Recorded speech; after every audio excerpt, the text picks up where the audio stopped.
सबसे पहला जो टॉपिक हम यहाँ डिस्कस करेंगे दैट इज एटलीस्ट और एटमोस्ट के कंडीशन के ऊपर जो बेस्ड क्वेश्चंस होते हैं कैसे बनाए जाते हैं। तो उसके लिए हम जेईई मेन 2021 का ही ये क्वेश्चन देखते हैं। इसमें क्वेश्चन में देखिए क्या लिखा हुआ है। इस तरह के क्वेश्चंस काफी कॉमन होते हैं जिसमें 3-4 ग्रुप में लिखे होते हैं, इसमें इतने स्टूडेंट्स हैं या इतने लोग हैं, फिर उसमें से आपको सिलेक्शन करना होता है। जैसे यहाँ पे क्वेश्चन देखिए कि टोटल 5 स्टूडेंट्स हैं क्लास 10 में, 6 स्टूडेंट्स हैं क्लास 11th में, 8 स्टूडेंट्स हैं क्लास 12th में। तो ये हमें क्वेश्चन में इन्फॉर्मेशन दी हुई है 5, 6 और 8। फिर हमें number of ways in which 10 students can be selected. अगर 10 स्टूडेंट सेलेक्ट करने हैं तो आपको पता होगा फॉर्मूला एनसीआर का होता है और ऑब्वियसली स्टूडेंट्स तो डिस्टिंक्ट ही होते हैं। तो वैसे अगर देखा जाता तो 5 + 6 11 + 8 19 C10 आंसर आ जाना चाहिए। लेकिन ऐसे वाले क्वेश्चंस में कंडीशन लिखी होती है कि एटलीस्ट या एटमोस्ट सिलेक्शन करना होता है। जैसे यहाँ लिखा हुआ है so as to include at least 2 students from each class. हर क्लास से जब सिलेक्शन करेंगे तो 2 स्टूडेंट्स को कम से कम सेलेक्ट करना है। तो एटलीस्ट का मतलब होता है मिनिमम। तो ऐसे क्वेश्चंस को केसेस बना के सॉल्व किया जाता है। केसेस बनाने का सबसे ईजी तरीका होता है आपको जो एटलीस्ट की कंडीशन दी हुई है उसमें जितने स्टूडेंट्स दिए हुए उसका सिलेक्शन आप पहले से ही करके लिख लीजिए। तो इसमें से अगर 2 स्टूडेंट्स कम से कम सेलेक्ट करनी है तो इसी के नीचे लिख लीजिए कि 2 आपने 6 स्टूडेंट्स ऑलरेडी सेलेक्ट कर लिए हैं। इस तरह से आप उसके नीचे वो नंबर लिख लेते हैं। आगे फिर लिखा हुआ है at most 5 students from total 11 students of class 10 and 11। तो 10th और 11th के जो स्टूडेंट्स में से आप सिलेक्शन करेंगे, एटमोस्ट का मतलब होता है मैक्सिमम। मैक्सिमम जो है 10th + 11th के स्टूडेंट्स आप कितने सेलेक्ट कर सकते हैं, 5 स्टूडेंट्स। ये हमें दिखा। तो इसका मतलब क्या है, दिस + दिस, ये जो वैल्यू है ये 5 से ज्यादा नहीं हो सकती, मैक्सिमम 5 हो सकता है। टोटल हमें 10 स्टूडेंट्स का सिलेक्शन करना है, ये हमें क्वेश्चन में दिया हुआ है। तो अब हम उसके हिसाब से केसेस बनाएंगे। तो ये जो मैंने नंबर लिखा हुआ है 2, 2 और 2, ये तो हो गया मिनिमम, इतना तो लेना ही है। तो 6 स्टूडेंट्स ऑलरेडी सेलेक्ट हो गए, टोटल 10 सेलेक्ट करने हैं। अब जो रिमेनिंग 4 स्टूडेंट्स हैं आप क्या करिए, 12th में से सेलेक्ट कर लीजिए या 11th में से या 10th में से, इस तरह से कि इनका सब मैक्सिमम 5 होना चाहिए और यहाँ पे इस पे कोई भी कंडीशन नहीं है। तो सबसे पहले जहाँ जो कंडीशन नहीं है उसी के हिसाब से सिलेक्शन कर लेते हैं। तो केस 1 में मैं बोलता हूँ कि जो रिमेनिंग 4 स्टूडेंट्स हैं मैं यहीं से सेलेक्ट करूँ।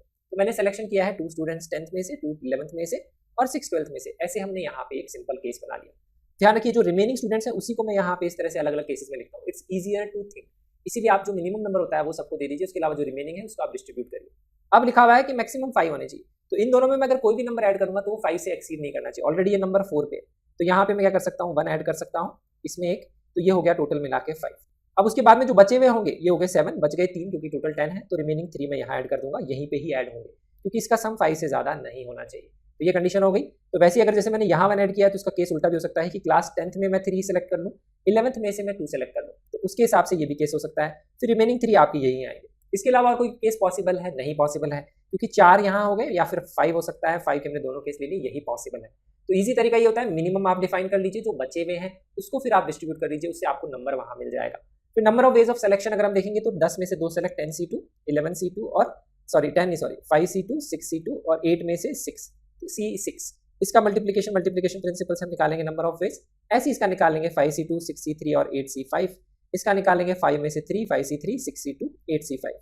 इसका अगर आप यहाँ एडिशन कर देंगे तो आपको टोटल नंबर ऑफ वेज मिल जाएंगे। यही क्वेश्चन में लिखा गया था। और ये लिखा हुआ है 100 के, तो के की वैल्यू कितनी आ जाएगी, 238, क्योंकि 100 × 238 ही यहाँ पे आंसर आ रहा है। इस तरह से आपको सॉल्व करना होता है। फिर से मैं बताता हूँ, तो जो एटलीस्ट होता है मिनिमम नंबर उतना आप सबको दे दीजिए। उसके अलावा जो रिमेनिंग है उसको फिर आप डिस्ट्रीब्यूट करिए कि वो मैक्सिमम को क्रॉस नहीं करना चाहिए। और डिस्ट्रीब्यूट करते वक्त आप ये ध्यान रखिए कि वहां पे जो टोटल नंबर है वो उससे मैच करना चाहिए। This is the easiest way to think और सॉल्व करना क्वेश्चन। ऐसे अगर आप प्रीवियस ईयर में क्वेश्चन देखेंगे तो आपको 10-11 क्वेश्चन मेरे हिसाब से दिख जाएंगे, उनकी आप जरूर प्रैक्टिस करिएगा।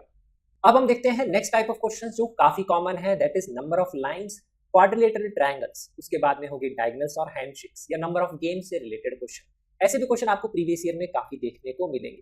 तो यहाँ पे होता देखिए क्या है, अगर n नॉन कोलिनियर पॉइंट्स में डिफाइन करता हूँ तो लाइंस, ट्रायंगल्स, क्वाड्रिलेटरल्स, इसमें नॉन कोलिनियरिटी का काफी इंपॉर्टेंस रहता है। उसी चीज को हम यहाँ पे समझेंगे। नॉन कोलिनियर पॉइंट्स अगर आपको n दिए हुए हैं या क्वेश्चन में लिखा हुआ है n vertices of a convex polygon, तो उसके केस में अगर आपको नंबर ऑफ लाइंस डिफाइन करनी है तो किसी भी एक लाइन को बनाने का तरीका होता है, कोई भी 2 पॉइंट सेलेक्ट कर देंगे, उसको ज्वाइन करके हम एक सिंगल लाइन बना सकते हैं। तो उसके नंबर ऑफ वेज होते हैं NC2। n में से आप 2 पॉइंट सेलेक्ट कर लेंगे, 2 पॉइंट सेलेक्ट करते ही लाइन बन जाएगी। तो NC2 नंबर ऑफ वेज से नंबर ऑफ लाइंस आप डिफाइन कर सकते हैं। तो अब देखिए यहाँ पे नॉन कोलिनियर पॉइंट्स की क्यों बात करी हुई है, इसको हम यहाँ पे समझते हैं। तो उसके लिए यहाँ पे मैं क्या करता हूँ, कोलिनियर पॉइंट्स बनाता हूँ। कोलिनियर पॉइंट्स वो पॉइंट्स होते हैं जो एक ही लाइन पे लाया करते हैं। सपोज आपको एक लाइन दी हुई है जिसके ऊपर 4 पॉइंट दिए हुए हैं, 1, 2, 3 और 4, और इसके अलावा बाकी 3 पॉइंट्स क्या है, लाइन पे नहीं है, रैंडम पॉइंट्स है। इस तरह से ये टोटल आपको 7 पॉइंट्स दिए हुए हैं और आपको बताना है इससे आप कितनी लाइंस बना सकते हैं। इसमें कंडीशन लिखी हुई है कि 7 में से 4 पॉइंट एक लाइन पे है, बाकी 3 पॉइंट क्या है, कोलिनियर नहीं है, ऐसा है। तो आप कितनी लाइंस बना सकते हैं। तो कोलिनियरिटी इज वेरी इंपॉर्टेंट, क्योंकि कोलिनियरिटी की केसेस हमेशा आपको सबट्रैक्ट करने पड़ेंगे। उसका मतलब देखिए यहाँ पे क्या है, तो वैसे अगर नंबर ऑफ लाइंस का फॉर्मूला बोलूंगा तो उसके हिसाब से आएगा 7c2। 7c2 का मतलब होता है इन 7 पॉइंट में से आप कोई भी 2 पॉइंट सेलेक्ट कर लेंगे, उसके जितने नंबर ऑफ वेज होंगे उतनी ही नंबर ऑफ लाइंस बनेंगी, तो that is 7c2 number of veg. लेकिन अब इसमें प्रॉब्लम क्या है, कोलिनियर पॉइंट जो है वो प्रॉब्लम क्रिएट करते हैं। देखिए कैसे, क्योंकि अगर मैंने इन कोलिनियर पॉइंट्स में से 4 पॉइंट में से कोई भी 2 पॉइंट को सेलेक्ट किया तो उन केसेस को मैं यहाँ पे हटाऊंगा। क्यों हटाऊंगा, क्योंकि इनमें से अगर मैं कोई भी 2 पॉइंट सेलेक्ट करता हूं तो उससे वो एक सिंगल लाइन ही बनेगी जो मैंने यहाँ पे ड्रॉ करी है, कोई नई लाइन नहीं बनने वाली। जब 7c2 मैंने लिखा है तो इसमें वो केसेस भी आ गए हैं कि इसमें से आपने कोई भी 2 पॉइंट सेलेक्ट करे, उन 2 पॉइंट को ज्वाइन करके आपने जो लाइन बनाई है you are counting it as a distinct line, which is not the case. क्यों नहीं है वो डिस्टिंक्ट लाइन, वो सेम ही लाइन को रिप्रेजेंट करती है। तो इसीलिए हम क्या करेंगे, कोलिनियर पॉइंट्स में से अगर आपने 2 पॉइंट सेलेक्ट किया उसको आप सब्ट्रैक्ट करेंगे वो केसेस।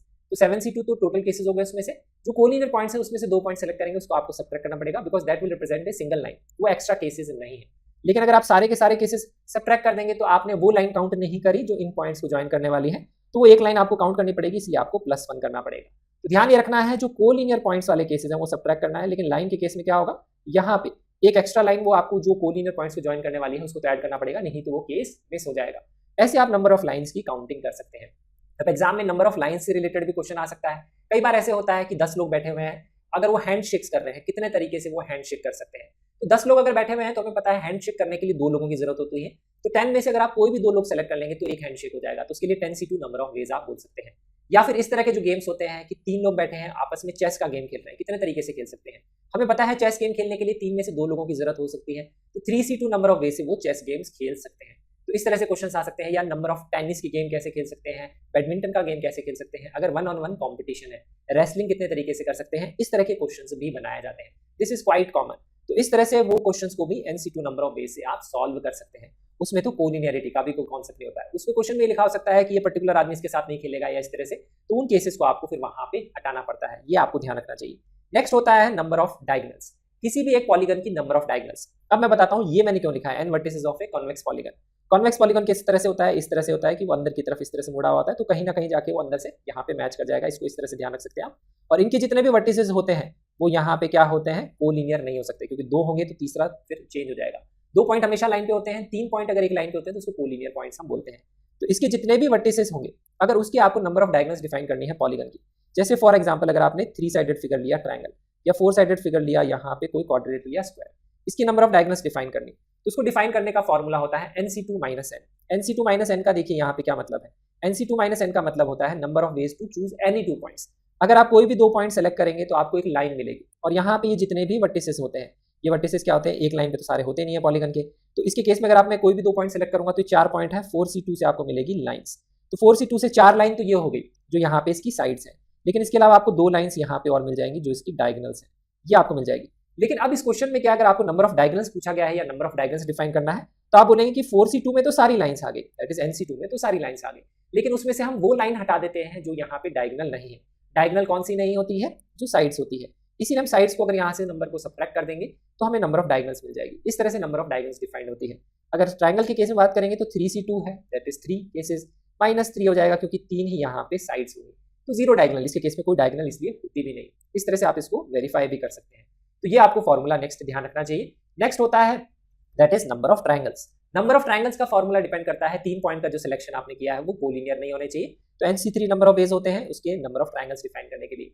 इसमें से हमेशा ध्यान रखिए आपको वो केसेस हमेशा सब्ट्रैक्ट करने पड़ेंगे जब पॉइंट्स कोलिनियर होंगे। इससे रिलेटेड अभी हम क्वेश्चन देखेंगे। फिर नंबर ऑफ यहाँ पे बात करते हैं क्वाड्रिलेटरल्स की। क्वाड्रिलेटरल बनाने के लिए हमें 4 पॉइंट का सिलेक्शन करना होता है, तो NC4 नंबर ऑफ वेज होंगे। उसमें से आपको वो केसेस सब्ट्रैक्ट करने पड़ेंगे जब 3 पॉइंट एक ही लाइन पे हैं तब ट्रायंगल बन नहीं सकता, सॉरी क्वाड्रिलेटरल नहीं बन सकता, या चारों पॉइंट एक लाइन पे हैं तो भी क्वाड्रिलेटरल नहीं बन सकता। अगर 2 पॉइंट एक लाइन पे बाकी दोनों पॉइंट किधर दूसरी तरफ है तो आप क्वाड्रिलेटरल बना सकते हैं, इसलिए उसमें ये केसेस सब्ट्रैक्ट करने पड़ते हैं।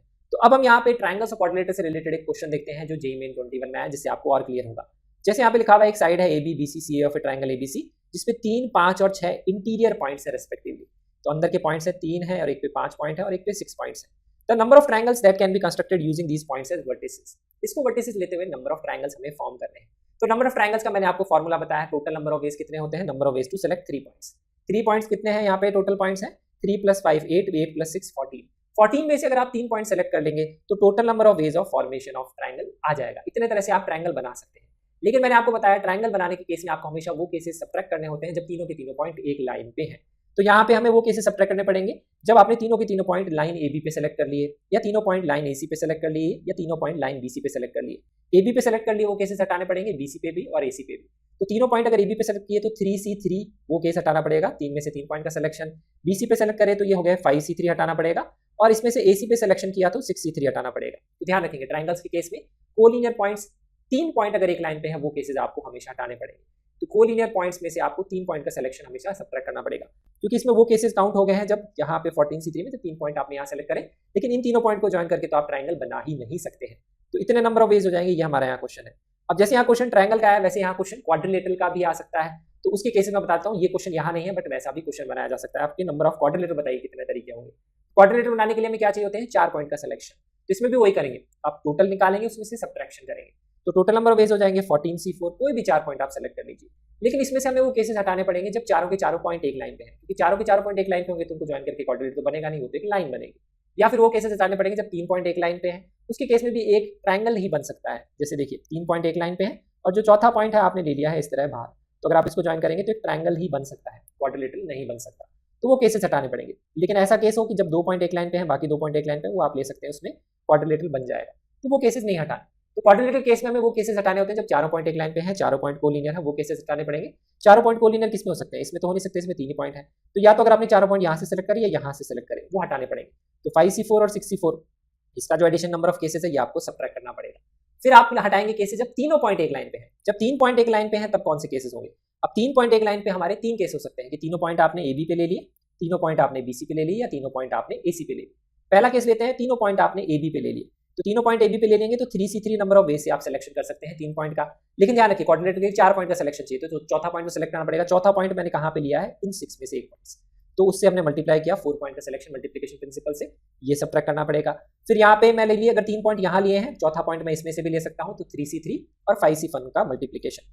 ये वाले वो केसेस हो गए जब 3 पॉइंट ए बी पे लिए हैं, चौथा पॉइंट ए सी पे भी हो सकता है, बी सी पे भी हो सकता है, उसके केस में क्वाड्रिलेटरल नहीं बनेगा, ये केसेस सब्ट्रैक्ट करें। सेम तरह से जैसे मैंने ए बी के लिए लिया है, अब तीनों पॉइंट मैं ले लेता हूँ बी सी पे, बी सी पे ले लूंगा, चौथा पॉइंट मैं ए बी पे ले सकता हूँ, चौथा पॉइंट मैं ए सी पे ले सकता हूँ। तो 5C3 multiplied by 3C1, 5C3 multiplied by 6C1, ये केसेस आपको सब्ट्रैक्ट करने पड़ेंगे।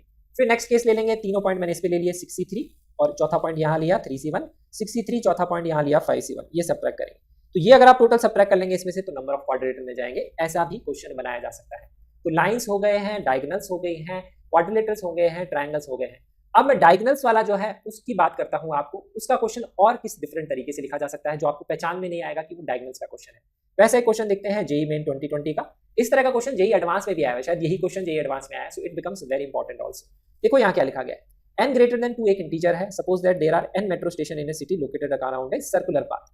तो n metro station circular path पे है। तो ध्यान रखिए n vertices of a polygon की जगह क्वेश्चन में कई बार क्या होता है, सर्कल पे n पॉइंट्स दिए हुए होते हैं, ऐसे भी लिखा हुआ हो सकता है जैसे यहाँ पे है। Each pair of nearest station is joined by straight track only. फिर आगे लिखा हुआ है each pair of nearest station is connected by blue line. तो यहाँ पे हम क्या करेंगे, नियरेस्ट स्टेशन ये है, इसके पास का ये स्टेशन है, इसको ब्लू लाइन से ज्वाइन करेंगे, इसको भी ब्लू लाइन से, इसको भी, इसको भी, इसको भी। तो नियरेस्ट स्टेशन को हमें ब्लू लाइन से ज्वाइन करना है। अब n स्टेशन है, मैंने कुछ ही पॉइंट्स बनाए, ऐसे और भी आपको यहाँ बनाने पड़ सकते हैं। Whereas the remaining pair of stations are connected by a red line. अब हम क्या करेंगे, इसको नियरेस्ट से ज्वाइन किया ब्लू लाइन से, इसको अगर हम कहीं और से ज्वाइन करेंगे, जैसे इसको मैंने यहाँ से ज्वाइन किया तो इसको रेड लाइन से ज्वाइन करना है, इसको मैं यहाँ से ज्वाइन करूंगा तो भी रेड लाइन से, इसको यहाँ से ज्वाइन करूंगा तो भी रेड लाइन से।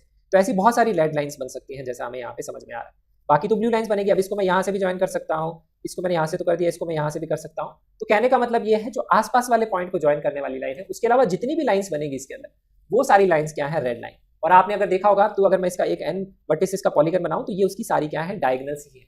तो रेड लाइंस बेसिकली डिफाइन करती हैं डायगोनल्स को, और जो ये है ये रिप्रेजेंट करती है साइड्स ऑफ ए पॉलीगन। तो ये हम अभी ऑलरेडी पढ़ चुके हैं कि रेड लाइंस कितनी होंगी और टोटल लाइंस कितनी होंगी। टोटल लाइंस तो NC2 होंगी, total number of straight lines इतनी हो जाएंगी। उसमें से यहाँ पे जो साइड्स हो जाएंगी वो n हो जाएंगी, वही हमारी ब्लू लाइंस होंगी, और जो डायगोनल्स हो जाएंगी वो रेड लाइंस हो जाएंगी। That will be equal to NC2 minus n, क्योंकि टोटल नंबर ऑफ लाइंस में से हमने साइड्स को सब्ट्रैक्ट कर लिया।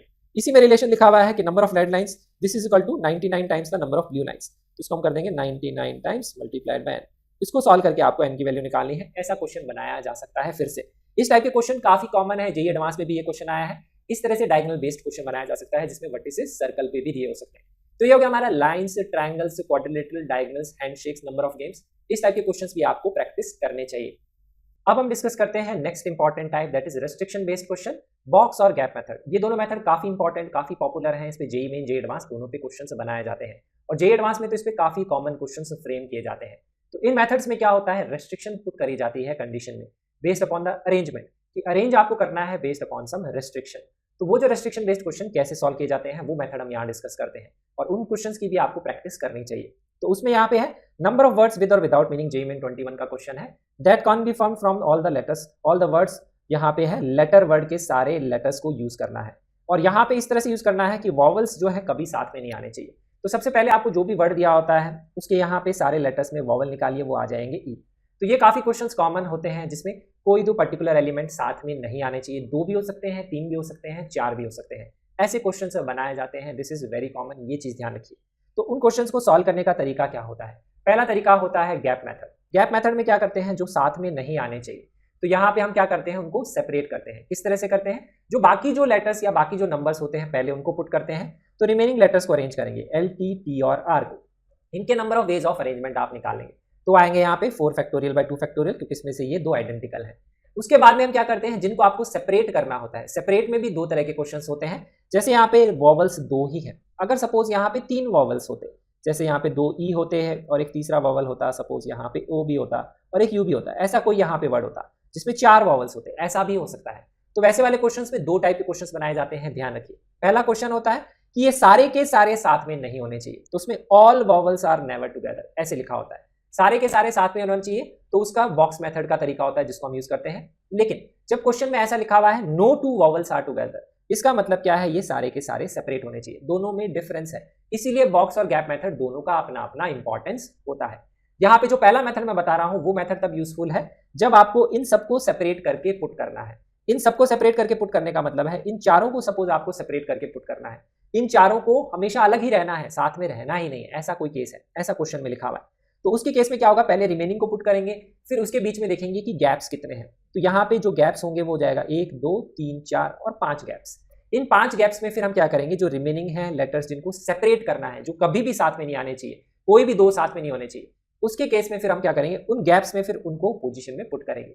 जैसे यहाँ पे 5 पोजीशन आ गई, अब इस क्वेश्चन में तो 2 ही थे, तो 5 में से आप क्या कर सकते हैं, 2 पोजीशन ई के लिए सेलेक्ट कर लेंगे, that is 5c2 number of veg से, और उन दोनों पोजीशन में आप ई को फिर अरेंज कर लेंगे। अब दोनों आइडेंटिकल लेटर्स हैं तो number of ways of arrangement तो क्या होगा, एक ही होगा, क्योंकि 2 फैक्टोरियल बाय 2 फैक्टोरियल आएगा, दैट इज 1, इतने नंबर ऑफ वेज हो जाएंगे। लेकिन अगर क्वेश्चन में ऐसा होता है कि उसमें 4 वॉवल्स होते और इसमें यहाँ लिख लेता नो 2 वॉवल्स आर टुगेदर, ध्यान रखिए दोनों में डिफरेंस है, all vowels are not together या no 2 vowels are together. Not 2 vowels are together का मतलब होता है सारे के सारे वॉवल्स सेपरेटेड हैं, सारे के सारे वॉवल सेपरेट करने का मतलब होता है अगर यहाँ 4 वॉवल होते तो आप उस केस में 2 गैप सेलेक्ट नहीं करते, कितने गैप सेलेक्ट करते, 4 गैप, तो 5c4 नंबर ऑफ वेज से आप 4 गैप का सिलेक्शन करते, उसमें इन 4 गैप्स में आप इन चारों को प्लेस करते, फिर इन चारों का आप वहां पे अरेंजमेंट देखते, इन 4 में से 2 आइडेंटिकल है तो उसके केस में अरेंजमेंट आता 4 फैक्टोरियल बाय 2 फैक्टोरियल, तो किसका अरेंजमेंट, और 2 आइडेंटिकल है तो उससे डिवाइड करते, इतने नंबर ऑफ वेज आते। तो पहले तो यही आता, फिर ये आता और फिर ये आता, उसके मल्टीप्लीकेशन से आपका आंसर आता। तो ये हो गया है, सबको सेपरेट करना है, कैसे भी करके साथ में नहीं आने चाहिए। दूसरा केस होता है all the vowels are not together, वो वाला जो केस होता है उसमें आप बॉक्स मेथड को यूज करते हैं, वो मैं आपको एक्सप्लेन करता हूँ, ये मेथड आपको समझ में आ जाना चाहिए। तो इस केस में तो क्या है, इस क्वेश्चन में 2 ही वॉवल्स हैं तो आप बॉक्स और गैप में से कोई भी मेथड यूज कर सकते हैं, लेकिन जब 2 से ज्यादा वॉवल्स होते और उसमें लिखा होता वो सारे के सारे अलग होने चाहिए, तो दोनों केस आपको ध्यान रखने, no 2 vowels are together, all vowels are not together, दोनों में डिफरेंस होता है। तो यहाँ पे नो 2 वॉवल्स वाला केस मैंने बताया आपको कैसे करना है, गैप्स में उनको प्लेस करना होता है। अब यहाँ पे जब लिखा हुआ है इसमें 2 ही वॉवल्स हैं तो दोनों तरीके से सॉल्व हो सकता है। बॉक्स मेथड को समझते हैं।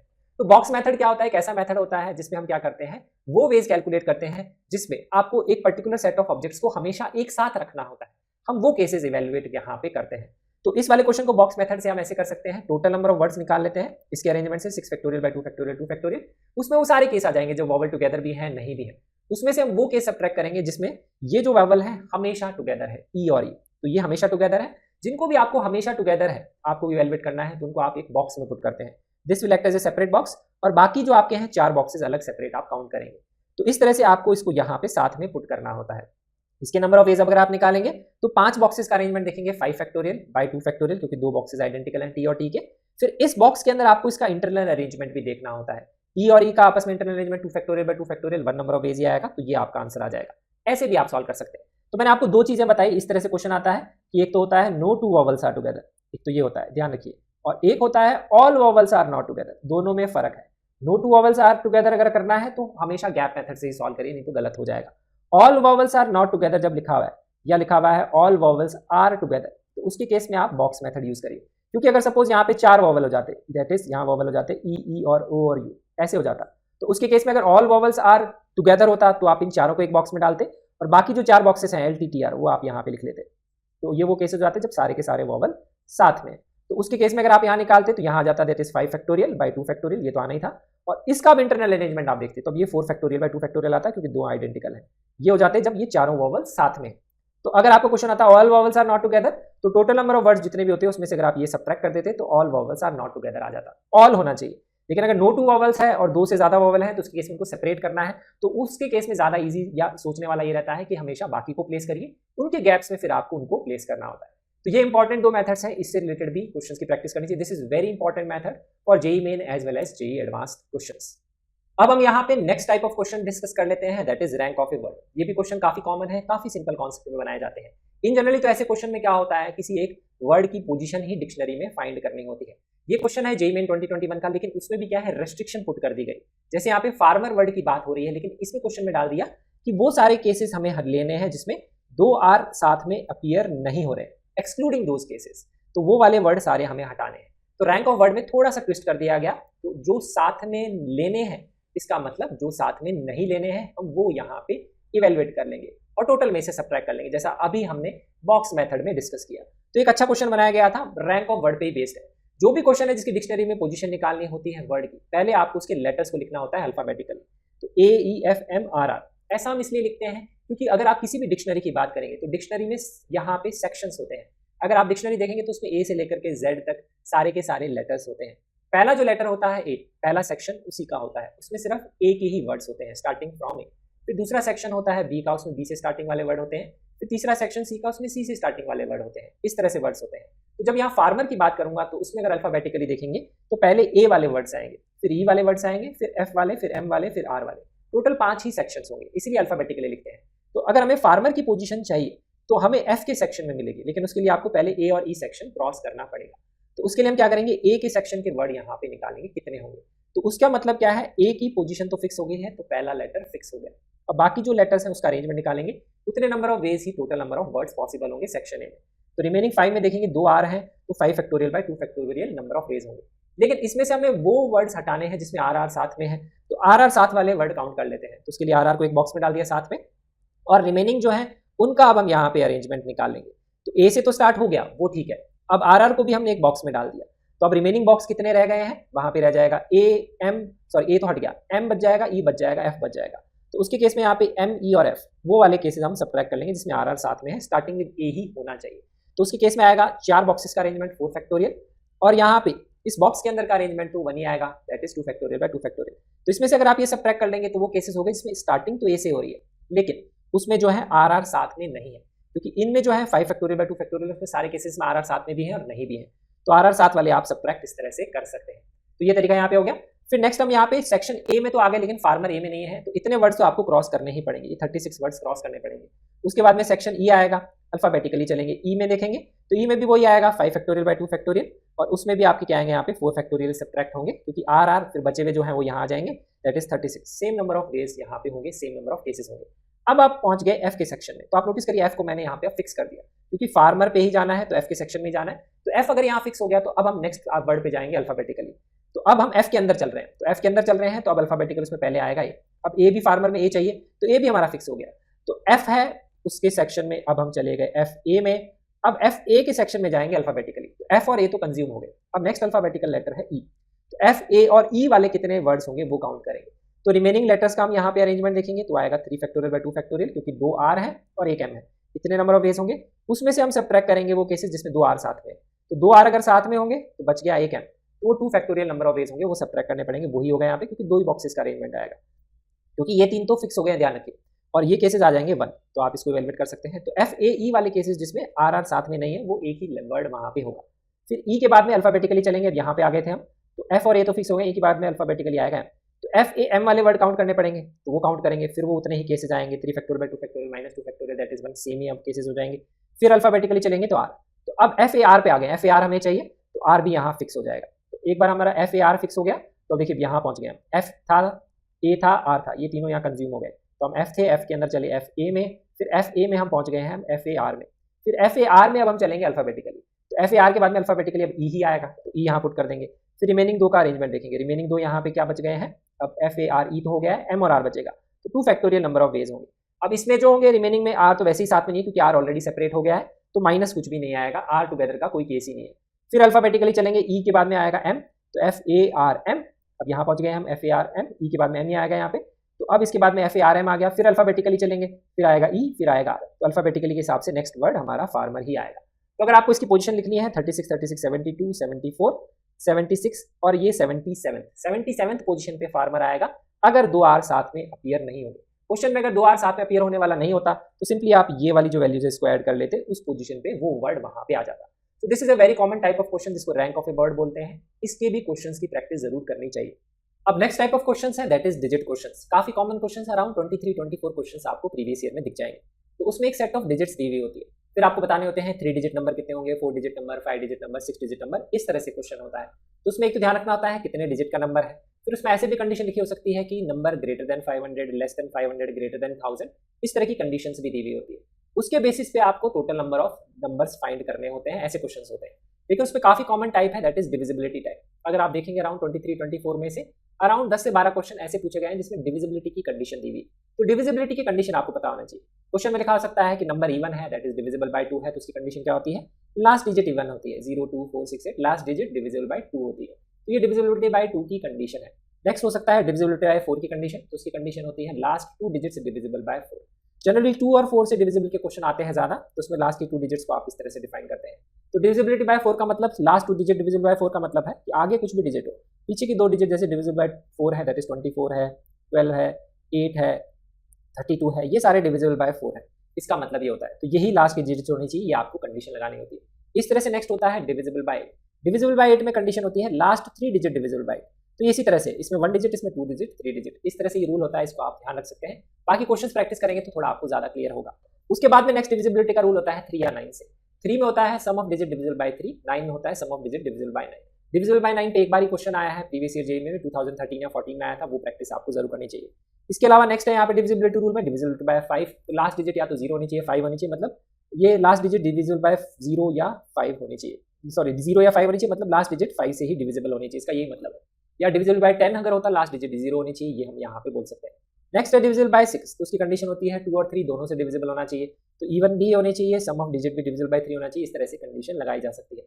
नेक्स्ट होता है डिविजिबल बाय 11, तो डिविजिबल बाय 11 में होता है इवन प्लेस डिजिट का सम और ऑड प्लेस डिजिट का सम, उसका यहाँ पे जो डिफरेंस होता है वो डिविजिबल बाय 11 होना चाहिए। इसका मतलब देखिए यहाँ पे क्या है, तो अगर मैं यहाँ पे एक 6 डिजिट नंबर लिखता हूँ ABCDEF और डिविजिबल बाय 11 का एक क्वेश्चन भी मैं आपको करके बताऊंगा 2021 में पूछा गया है, तो इवन डिजिट प्लेस और ऑड डिजिट प्लेस, इसका मतलब क्या है, ये पोजीशन है फर्स्ट, थर्ड, फिफ्थ, ये वाले नंबर, और ये हो गया यहाँ पे सेकंड, फोर्थ और सिक्स्थ। तो आपको क्या करना है, इवन डिजिट पोजीशन का नंबर B + D + F और ऑड के डिजिट का सम, तो आप निकालेंगे यहाँ पे सम that is A + C + E, और एक आप निकालेंगे B + D + F, और इन दोनों का जो डिफरेंस होना चाहिए that must be divisible by 11, इसमें ये कंडीशन होती है। तो इन दोनों का जो डिफरेंस होना चाहिए वो या तो 11 का मल्टीपल होना चाहिए या वो 0 होना चाहिए, क्योंकि 0 इज ऑल्सो मल्टीपल ऑफ 11, तो ऐसे क्वेश्चन बनाए जाते हैं। तो ये कंडीशन होती है, ये काफी कॉमन स्टैंडर्ड डिविजिबिलिटी के रूल्स हैं जिसपे ज्यादातर क्वेश्चन बनाए जाते हैं। हम डिविजन बाय 7 और 13 के रूल्स भी हो सकते हैं, बट उस पर जनरली क्वेश्चन नहीं बनाए जाते हैं क्योंकि उसमें केसेस फिर काफी कम रह जाते हैं, इसमें काउंटिंग ज्यादा करनी होती है। अब इसमें सबसे पहला हम यहाँ पे क्वेश्चन देखते हैं डिविजिबिलिटी का, तो जैसे यहाँ लिखा हुआ है 3 digit even number. Even number is quite a common question, इसमें जहाँ यहाँ डिजिट यूज करी हुई है 0, 1, 3, 4, 6, 7, 3 डिजिट इवन नंबर बनाना है इन डिजिट्स को यूज करके 0, 1, 3, 4, 6, 7। अब ध्यान रखिए जब भी इवन नंबर होगा उसमें ये जो डिजिट है 0, इसका काफी इंपॉर्टेंस रहता है, क्योंकि इवन नंबर में क्या होता है कि जो लास्ट की डिजिट है वो इवन नंबर होनी चाहिए, या तो 0 होगी या 4 होगी या 6 होगी, आउट ऑफ दीज 3 ये यहाँ पे होनी चाहिए, ये चीज आपको पता है। इसके अलावा जो भी 3 डिजिट नंबर हो, 4 डिजिट नंबर हो, उसमें हमें पता है ये 3 डिजिट नंबर तभी हो सकता है जब फर्स्ट पोजीशन पे 0 नहीं आएगा। तो यहाँ पे ये जो 0 है इस पे 2 कंडीशन है, लास्ट में आ सकता है, फर्स्ट पोजीशन पे नहीं आना चाहिए। जब भी ऐसा कभी भी किसी भी क्वेश्चन में केस होता है, स्पेशली 0 के साथ काफी कॉमन है कि वो इवन नंबर है तो लास्ट पे आ सकता है, या फिर अगर होगा वो डिविजिबल बाय 5 है तो लास्ट में आ सकता है। लेकिन अगर 3 डिजिट नंबर होगा तो फर्स्ट पोजीशन पे तो नहीं आना चाहिए, क्योंकि यहाँ अगर 0 आ गया तो यहाँ पे ये हो जाएंगे फिर 2 डिजिट नंबर। इस तरह से क्वेश्चन अगर होता है, एक ही यहाँ पे नंबर पे 2 जगह कंडीशन होती है, तो ऐसे वाले क्वेश्चंस को इस वाले नंबर के सेपरेट केस लेके सॉल्व करना चाहिए कि लास्ट में आ सकता है तो उसका पहला केस ये ले लो कि लास्ट में आ गया, इसके केसेस काउंट कर लो कितने होंगे, और उसके बाद में आप काउंट करेंगे केसेस की जब लास्ट में नहीं आएगा उसके केसेस काउंट कर लेंगे। इस तरह से हमेशा काउंटिंग करनी चाहिए।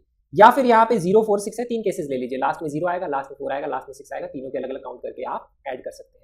एक ही मतलब है, इस तरह से किया जाता है। बट ध्यान रखिए जिस पे कंडीशन है, जो दो जगह आ रहा है एक जगह आ सकता है एक जगह नहीं आ सकता, उसको सेपरेटली केस लेके सॉल्व करिए, काउंटिंग करने में ईजी रहता है, गलती होने के चांसेस कम रहते हैं।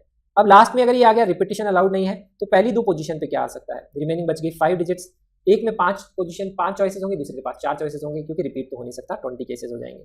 और लास्ट डिजिट अगर 0 नहीं है, 4 या 6 है, तो लास्ट डिजिट के पास 2 केसेस है, या तो आप दोनों सेपरेट केसेस काउंट कर लो, एक बार 4 और एक बार 6, उसकी काउंटिंग कर लो।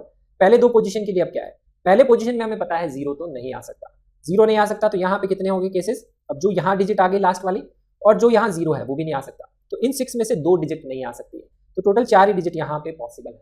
तो यहाँ पे हमने क्या हटाया, यहाँ पे 0 नहीं आ सकता, और यहाँ पे लास्ट डिजिट जो हमने पुट कर दी है 4 या 6 में से कोई तो एक लास्ट में पुट करेंगे वो नहीं आ सकती, तो ये 2 डिजिट यहाँ से हट जाएगी। इसके लिए अगर हम बात करेंगे तो इसके लिए कितने नंबर ऑफ केसेस होंगे, चॉइसेस होंगी, ये नंबर नहीं आ सकता और ये नंबर, टोटल 4 चॉइसेस यहाँ होंगे, तो 32 केसेस ये हो गए, 20 केसेस ये हो गए, टोटल हो गए 52 केसेस। ऐसे सिंपल सा क्वेश्चन बनाया जा सकता है, which is quite common, very common, even numbers वाले क्वेश्चन, क्योंकि इसमें 0 पे 2 बार कंडीशन होती है। ऐसे क्वेश्चंस काफी कॉमन है। एक तो ये क्वेश्चन देख लिया डिविजिबिलिटी बाय यहाँ पे 2 का केस। नेक्स्ट हम देखते हैं क्वेश्चन जो डिविजिबिलिटी बाय 11 का केस है। जैसे यहाँ देखिए 21 का क्वेश्चन है, sum of 3 digit number less than और इक्वल टू 500। अब इसमें फिक्स कर दिया है 500 से ऊपर हमें नहीं जाना है, that are formed using the digit 1 and they are a multiple of 11। तो हमें उसका यहाँ पे केसेस बता रहे हैं। तो अगर क्वेश्चन में ये होता कि विदाउट यूजिंग द डिजिट 1, सिर्फ ऐसा होता मल्टीपल ऑफ 11 के कितने होंगे, तो वैसे वाले क्वेश्चन आपने क्लास 10th में भी किए होंगे। अब डिजिट 1 को यूज करने वाले जो होंगे वो केसेस हम अलग से काउंट करेंगे, फिर उसको सब्ट्रैक्ट कर लेंगे, that will be the easier way. नहीं तो ऐसे काउंटिंग करने लगेंगे 3 डिजिट नंबर की अप टिल 500 कि वो है या 11 से डिविजिबल बाय नहीं है, वो काउंटिंग करना मुश्किल होता है। देखिए कैसे, तो इसके केस में क्या करेंगे, 3 digit number less than equal to 500 है, हमें ये पता है, तो हमें पता है कि जो पहला डिजिट है वो 5 को क्रॉस नहीं करना चाहिए, 5 भी नहीं होना चाहिए, 4 ही होना चाहिए, तो 0 तो हो नहीं सकता, 1 2 3 4 यहीं तक यहाँ पे हो सकता है। सबसे छोटा 3 डिजिट नंबर निकालिए डिविजिबल बाय 11, तो उसके लिए आप क्या करेंगे, यहाँ पे जो डिजिट्स यूज करनी है 0 2 3 4 5 6 7 8 9, और मैंने 1 नहीं लिया है, 1 को काउंट नहीं करते हुए मेरे को यहाँ पे लेना है, यही हमारा यहाँ क्वेश्चन है। तो पहले मैं यहाँ पे क्या करता हूँ, 11 का डिविजिबिलिटी का रूल लिख लेता हूँ, वो मुझे पता है। अगर इवन प्लेस पे देखेंगे और ऑड प्लेस पे देखेंगे उसका डिफरेंस, तो x plus z minus y या तो 0 होना चाहिए या 11 का मल्टीपल 11 के होना चाहिए, ये भी 11 का वैसे मल्टीपल ही है, तो या तो 0 होना चाहिए, 11 होना चाहिए, 22 33, इस तरह से वो आंसर आना चाहिए। अब हम यहाँ पे क्या करेंगे, वो केसेस काउंट कर लेंगे जिसमें सारे digit 3 digit number divisible by 11 हमें पता है। तो सबसे छोटा 3 डिजिट नंबर डिविजिबल बाय 11 आप निकालेंगे तो वो 209 आएगा। इजीली इवैल्यूएट करना कैसे आसान है, आप एक्स वाई जेड में यहाँ वैल्यू पुट करिए, आपको पता है इसको यूज करना है, सबसे छोटा नंबर वही होगा जो 2 से स्टार्ट होगा, तो यहाँ पे 2 पुट कर दीजिए, ये आपको पता है। फिर यहाँ पे आप वैल्यू पुट करिए, तो 200 की अगर आप काउंटिंग करेंगे तो 20 समथिंग जो होगा वही सबसे छोटा नंबर होगा, तो 20 यहाँ पे 9 पुट करेंगे, 9 प्लस 2 इज 11, 11 माइनस 0 इज 11, तो ये डिविजिबल बाय 11 है, सबसे सिंपल। उसके बाद में नेक्स्ट नंबर डिविजिबल बाय 11 क्या होगा, इसमें अगर आप 11 ऐड कर देंगे, फिर 11 ऐड कर देंगे, फिर 11 ऐड कर देंगे, इस तरह से। और 3 डिजिट नंबर 500 से जस्ट लेस, वो 495 होगा, आप निकाल सकते हैं, 490 समथिंग होगा, ये तो आपको पता ही है। तो आपको पता है ये 4 है, ये 9 है, तो डेफिनेटली ये 5 ही होना चाहिए, क्योंकि 5 प्लस 4 9 माइनस 9 ही 0 आएगा, तो ऐसे हम नंबर निकाल सकते हैं। तो अगर इसमें 1 यूज, यहाँ पे हमने इसमें देखिए इसमें 1 यूज कर लिया है, क्योंकि हम सारे काउंट कर रहे हैं, 1 को एक्सक्लूड करना मुश्किल है, क्योंकि ये एक एपी फॉर्म कर रही है, एपी के सम ऑफ 3 डिजिट नंबर निकालना इजी है। नंबर ऑफ निकालने के कितने नंबर हैं, 27 आएंगे, 27/2 first term plus last term, ये आ गया। अब इसमें से हम वो केसेस हटा देंगे जिसमें 1 यहाँ पे यूज हो रहा है 11 के डिविजिबिलिटी में, तो अब हम वो केसेस काउंट करते हैं जिसमें डिजिट 1 कंटेन करता है। अब डिजिट 1 यहाँ पे भी आ सकती है, डिजिट 1 यहाँ पे भी आ सकती है, डिजिट 1 यहाँ पे भी आ सकती है, जितना हमें समझ में आता है। लेकिन डिजिट 1 यहाँ नहीं आ सकती, क्यों नहीं आ सकती, क्योंकि सबसे छोटा जो डिविजिबल नंबर बाय 11 है वो 2 से ही स्टार्ट हो रहा है, तो यहाँ तो 1 नहीं आ सकती। तो पहला केस लेंगे जब डिजिट 1 यहाँ आएगी। अब यहाँ दोनों पोजीशन पे क्या आना चाहिए, तो उसके लिए हमें पता है यहाँ जो वैल्यू पुट करेंगे और यहाँ जो वैल्यू पुट करेंगे उसका सम या तो इसके बराबर आना चाहिए या इसका और इसका सम 11 से बराबर आना चाहिए। यही लिखा हुआ है x plus z minus y, this plus this minus this, या तो 11 का मल्टीपल या this plus this minus this is equal to 0। अब हमें पता है क्योंकि ये सिंगल डिजिट नंबर है, तो this plus this minus this जो है वो 11 का मल्टीपल तो नहीं आ सकता, तो हम ये बोल सकते हैं कि this plus this number is equal to this ही आना चाहिए। तो यहाँ पे वैल्यू पुट करना स्टार्ट करेंगे, सबसे छोटा नंबर दैट इज 2, तो उसके यहाँ से यहाँ 2 है, यहाँ 1 है, तो यहाँ डेफिनेटली 3 होना चाहिए। फिर यहाँ पे 3 पुट करेंगे नेक्स्ट नंबर, तो यहाँ 4 होना चाहिए, फिर यहाँ 4 पुट करेंगे तो नेक्स्ट नंबर 5 होना चाहिए। ध्यान रखेंगे 500 क्रॉस नहीं करना है, तो यही इतने नंबर होंगे, 231 341 451, ये 3 नंबर इसमें आपको दिखेंगे जिसमें लास्ट में 1 है और डिविजिबल बाय 11 है। फिर यहाँ पे सेकंड लास्ट में यहाँ 1 पुट कर देंगे, तो फिर से वही चीज this plus this minus this, वो होना चाहिए यहाँ पे मल्टीपल ऑफ 11। तो यहाँ पे अगर हम यहाँ देखेंगे दिस प्लस दिस, तो आपको यहाँ दिख रहा है सबसे छोटा नंबर 2 पुट कर देंगे, तो 2 पुट करेंगे तो यहाँ क्या आएगा 2 प्लस यहाँ पे हो जाएगा अगर दैट इज 10, 10 प्लस 2 12 माइनस 1 11, लेकिन 10 तो यहाँ हो नहीं सकता, तो इसलिए 2 का पोजीशन नहीं आएगा, यहाँ 3 आएगा, यहाँ 3 है, यहाँ पे 9 होगा तभी ये 11 आ सकता है, 9 प्लस 3 12 माइनस 1 दैट इज 11। फिर यहाँ पे अगर 4 पुट कर देंगे तो यहाँ पे 8 हो जाएगा। 5 यहाँ पुट कर नहीं सकते क्योंकि 500 से बड़ा नहीं होगा। तो हम क्या करेंगे, 9504 में से 231, 341, 451 सब्ट्रैक्ट कर देंगे, 319, 418 भी सब्ट्रैक्ट कर देंगे, वो डिजिट्स हटा देंगे तो डिविजिबिलिटी बाय 11 जो यहाँ पे जिसमें 1 नहीं है वो हमें यहाँ पे मिल जाएगा। लेकिन ध्यान रखिए क्वेश्चन इतना भी आ सकता है, सिर्फ डिविजिबल बाय 11 के केसेस भी पूछे जा सकते हैं। तो इस तरह से भी क्वेश्चन बनाया जा सकता है, एक अच्छा क्वेश्चन है। ये है डिजिट से रिलेटेड क्वेश्चन। ऐसे क्वेश्चन 23 है, आप इसमें टाइप्स डिफरेंट बहुत बन सकते हैं, लेकिन इसकी प्रैक्टिस आपको जरूर करनी चाहिए। प्रीवियस ईयर क्वेश्चन आप जरूर देखिएगा। अब इसमें एक पर्टिकुलर टाइप देखते हैं, सम ऑफ नंबर बाय डिजिट्स। उस पर अभी तक तो 2 या 3 क्वेश्चन ही प्रीवियस ईयर में आए हैं, लेकिन ये भी काफी कॉमन क्वेश्चन है। 21 का ये क्वेश्चन देखते हैं। यहाँ पे क्या है, 4 डिजिट को यूज करके जितने भी 4 डिजिट नंबर बनेंगे उसके यहाँ पे सम ऑफ डिजिट्स करना है फाइंड, या सम ऑफ ऑल 4 डिजिट नंबर्स निकालना है जिससे बनेंगे। सम ऑफ डिजिट्स नहीं निकालना है, सम ऑफ नंबर्स निकालना है हमें यहाँ पे, जितने भी पॉसिबल होंगे। तो जैसे 1 2 2 3 है, इससे कितने पॉसिबल नंबर होंगे, तो इसका आप अरेंजमेंट देख लीजिए 4 डिजिट नंबर का। तो ये आएगा 4 factorial by 2 factorial. 4 factorial by 2 factorial होता है यहाँ पे 12। यहाँ पे इतने तरीके से आप इसको अरेंज कर सकते हैं, और उसके हिसाब से आप जितने भी केसेस बनेंगे सबका अगर आप सम करेंगे तो वो आपको नंबर बताना है कितना होगा। अब यहाँ पे 4 भी नंबर हो सकते हैं, 5 भी हो सकते हैं, आइडेंटिकल भी हो सकते हैं, डिस्टिंक्ट भी हो सकते हैं। तो इसके इन डेप्थ में तो नहीं जाएंगे कि कैसे मैं कैलकुलेशन कर रहा हूँ, लेकिन इसका एक मैं फॉर्मूला बताता हूँ, क्योंकि वो आपको ध्यान रखना है। वैसे इसको बताया जा सकता है कि वैसे क्यों किया जाता है, बट फॉर्मूला या कंडीशन हम कैसे अप्लाई करते हैं इसको समझते हैं। तो जो भी आपको डिजिट लिखी हुई है इसमें से जितने भी डिस्टिंक्ट डिजिट का नंबर बनाना है, उसके सम ऑफ नंबर अगर निकालना है तो उसका तरीका होता है, जैसे यहाँ पे देखिए, अगर आपको n डिजिट्स का बनाना है तो 1 1 1 1 आएगा n टाइम्स। जैसे यहाँ पे 4 डिजिट है तो 1 1 1 1 4 टाइम्स आपको यहाँ लिखना है। उसको मल्टीप्लाई किससे करना है, sum of digit at unit place. एक बार जेईई मेन में क्वेश्चन आया था, सिर्फ उसमें यही पूछा था, sum of digit at unit place कितना होगा। ऐसे भी क्वेश्चन बनाया जाता है। तो यहाँ पे हम इसको कैसे निकालते हैं, देखिए, तो यहाँ पे जो भी 4 डिजिट नंबर है मतलब 4 बॉक्सेस हो गए। यूनिट प्लेस में आपको प्लेस करना है 1 2 2 3, यहाँ पे जितने भी डिस्टिंक्ट डिजिट्स हैं उसको। एक बार आपने यहाँ पे 1 पुट कर दिया, तो यहाँ पे 1 पुट कर दिया, तो अब आपको sum of digit at unit place निकालना। तो बहुत सारे नंबर आएंगे, सब में क्या आएगा, 1 आएगा यहाँ पे यूनिट प्लेस पे, और वो कितने नंबर होंगे अगर आप वो फाइंड कर लेंगे तो उतना ही 1 multiplied by that value will be the sum. यही यहाँ पे होगा, क्योंकि जैसे देखिए यहाँ पे अगर मैंने यहाँ पे 1 फिक्स कर दिया तो रिमेनिंग 3 पोजीशन के अरेंजमेंट निकाल लेंगे 2 2 3 का, तो वो केसेस हो जाएंगे 3 फैक्टोरियल बाय 2 फैक्टोरियल। तो ये हो गए टोटल 3 केसेस। ये जो टोटल 3 केसेस यहाँ पे हो गए हैं, इसका मतलब ऐसे 3 ही नंबर बनेंगे जिसमें लास्ट में 1 आएगा, और कोई केस बनेगा नहीं। तो 3 मल्टीप्लाइड बाय 1 करूंगा तो 1 का यूनिट प्लेस पे सम कितना आ जाएगा, 3 आ जाएगा। तो यहाँ पे इसको मल्टीप्लाइड बाय 1 कर देंगे तो ये आ जाएगा sum of digit at unit place that is 3। फिर लास्ट में अगर मैं 2 पुट कर देता हूँ तो आगे यहाँ पे क्या बच जाएंगे 1 2 3, उसका अरेंजमेंट देखेंगे तो 3 फैक्टोरियल, तो 6 नंबर ऐसे होंगे जिसमें लास्ट में 2 होगा। तो लास्ट का यूनिट प्लेस पे 2 का सम कितना आएगा, 2 मल्टीप्लाइड बाय 3 फैक्टोरियल। तो यहाँ पे वैल्यू आ जाएगी that is 12, sum of digit at unit place. फिर यूनिट प्लेस पे अगर 3 आ जाएगा, यही केस हो सकता है। अगर यहाँ पे और कोई नंबर होता तो वो पुट कर देते। फिर बाकी का अरेंजमेंट देखेंगे 3 फैक्टोरियल बाय 2 फैक्टोरियल। अब ये जो 3 नंबर होंगे उन तीनों नंबर्स में क्या आएगा, लास्ट में 3 आएगा। तो यूनिट प्लेस पे 3 का सम कितना आ जाएगा, 3 + 3 + 3 दैट इज 9, या फिर इसको आप 3 से मल्टीप्लाई कर देंगे 9। तो यहाँ पे अगर सम ऑफ 4 डिजिट नंबर सबका निकालना है तो sum of digit at unit place वो कितना हो जाएगा, 3 + 12 + 9।